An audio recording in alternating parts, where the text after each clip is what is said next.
Good morning. If I ask you to define the history of human progress in one word, what word would you choose? I would choose change. And I'm not talking about a political campaign. I'm talking about innovation. According to the Cambridge Dictionary, innovation is the introduction of something new, a change, a new idea, a new method.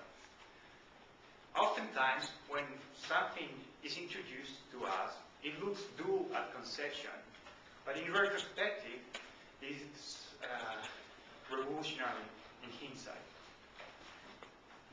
The same thing happens to us.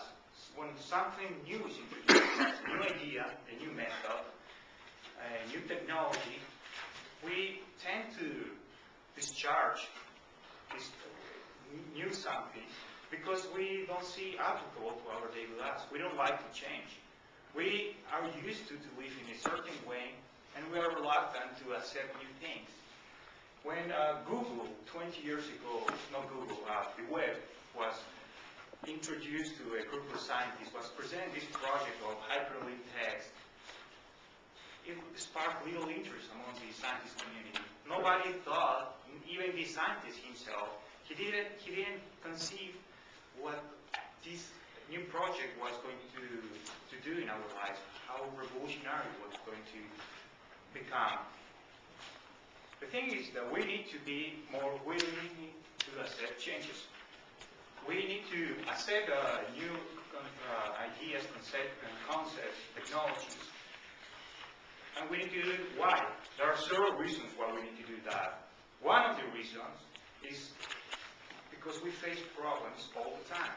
As a community, as a society, as a world, we're facing one of the major challenges right now, a downturn economic crisis that is affecting all over the world, as Mark just pointed out at the early of this meeting.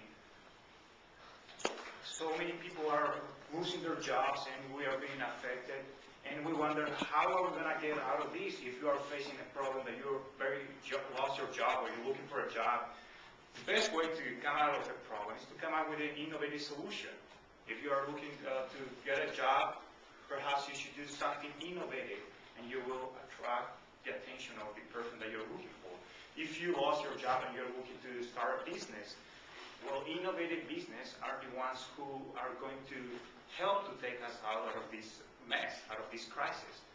And that's what happened in the past. During the economic crisis, successful business startups were started, and nowadays many of those, such as Microsoft, are one of the most strong businesses or corporations in the world. At the same time, you want to keep up with your peers, you want to keep up with your society. The way that you were raised before is not the same way that people are being raised today. Not even 2 years ago, what happened, many of us sometimes think about in a negative way about technology. I remember just a couple of years ago when I was in college, some foreign friends arrived for an exchange program, and one of the first things that I tried to introduce to them and give some orientation was the use of Facebook, for instance. And I explained to them, well, Facebook, you need to create an account because it is very important. Once you're going to be in campus, everybody's going to communicate to you through Facebook primarily.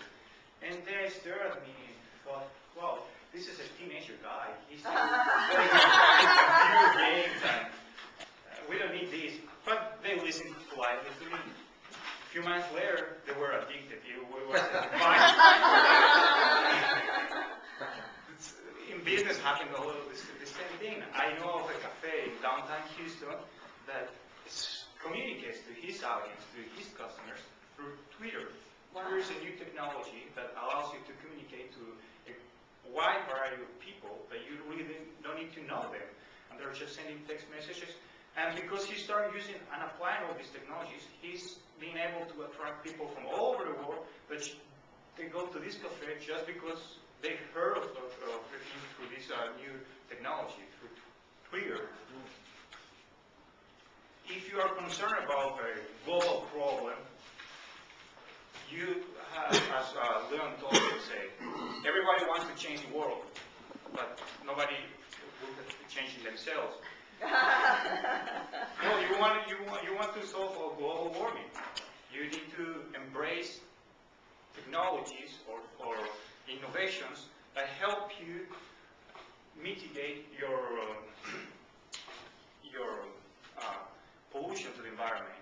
Perhaps drive a more fuel-efficient car, use less electricity, new method for recycling, and so forth. There are so many things that you need to start embracing. You cannot let society leave you apart. You need to try to steer with the innovators, the new technologies, the new innovations.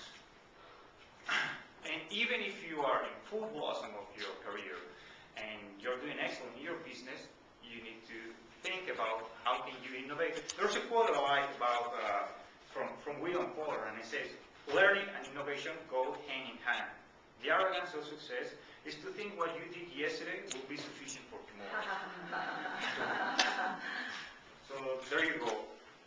All in all, the power of change lies in our hands. If we want to solve a solution, if we want to find a solution, if we want to solve a problem, you always have the capability of doing that. And one of the best ways is to be innovative. That's been the progress of human civilization, and that's going to continue to be. And now it's even going at a reasonable speed. Thank you.